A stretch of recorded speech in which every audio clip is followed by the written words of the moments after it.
Hello viewers, সকলকে স্বাগত জানাই SDStudyTutorial চ্যানেলে। আজকে স্কলারশিপের আপডেট নিয়ে আলোচনা করব এবং যারা ফ্রেশ এবং রিনিউয়াল ক্যান্ডিডেট রয়েছেন, ওবিসি ক্যান্ডিডেট, তাদের যে পেমেন্টের সমস্যা দেখা দিচ্ছে সেই সম্পর্কে আজকে আলোচনা করব। এখানে যে অ্যাপ্লিকেশনটি দেখতে পাচ্ছেন এটি একটি ওবিসি ক্যান্ডিডেটের অ্যাপ্লিকেশন এবং এই অ্যাপ্লিকেশনটি হচ্ছে রিনিউয়াল অ্যাপ্লিকেশন। এবং এখানে আপনারা দেখতে পাচ্ছেন একটি টোকেন নাম্বার দেওয়া হয়েছে PFMS থেকে।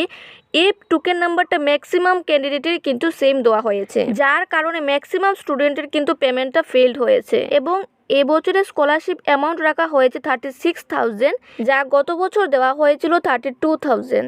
এমন অনেক কোর্সের স্কলারশিপ অ্যামাউন্ট যেমন বেড়েছে, ঠিক তেমন কিন্তু অনেক কোর্সের স্কলারশিপ অ্যামাউন্টটাই কিন্তু কমে গিয়েছে। এবং এই অ্যাপ্লিকেশনের যদি স্কলারশিপ পেমেন্ট স্ট্যাটাসটা দেখি, তাহলে এখানে রয়েছে payment file rejected at PFMS, rejection reason return by the PFMS না scheme owner ministry department may take further necessary action. এইরকম পেমেন্ট স্ট্যাটাসটা ম্যাক্সিমাম স্টুডেন্টের এসেছে। এটা কোনো আপনাদের সমস্যা নয়, এটা সম্পূর্ণ NSPর অফিসিয়াল টেকনিক্যাল সমস্যা, যার কারণে টোকেন নাম্বার সেম হয়েছে এবং তার জন্য পেমেন্ট স্ট্যাটাসটা কিন্তু আপনাদের রিজেক্ট হয়েছে। তার পাশাপাশি আপনারা ব্যাংকে গিয়ে দেখবেন যে ডিবিটি অপশন এনেবল রয়েছে কিনা।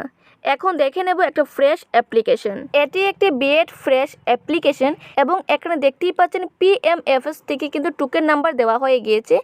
তার পাশাপাশি এখানে স্কলারশিপের অ্যামাউন্টও দিয়ে দেওয়া হয়েছে। তবে এখানে যে স্কলারশিপ পেমেন্ট স্ট্যাটাসটা দেওয়া হয়েছে তা কিন্তু আগেরটার থেকে সম্পূর্ণ আলাদা। এখানে বলা হয়েছে payment file generate scheme owner ministry department is yet to digitally sign the payment file. এরকম স্ট্যাটাস ফ্রেশার্স অ্যাপ্লিকেশনের সাথে সাথে কিন্তু কিছু রিনিউয়াল অ্যাপ্লিকেশনের মধ্যেও দেখা যাচ্ছে। এই সমস্যাটা NSP থেকে হচ্ছে। যখন এই সমস্যাটা সমাধান হয়ে যাবে তখন আপনাদের পেমেন্ট দেওয়া স্টার্ট হয়ে যাবে। তবে আপনাদের ব্যাংকে গিয়ে আধার কার্ড লিঙ্ক, KYC আপডেট এবং ডিবিটি অপশন এনাবেল রয়েছে কিনা সেগুলি কিন্তু দেখতে হবে, কারণ অনেক ব্যাংক থেকে কিন্তু KYC আপডেটের মেসেজ অলরেডি চলে এসেছে।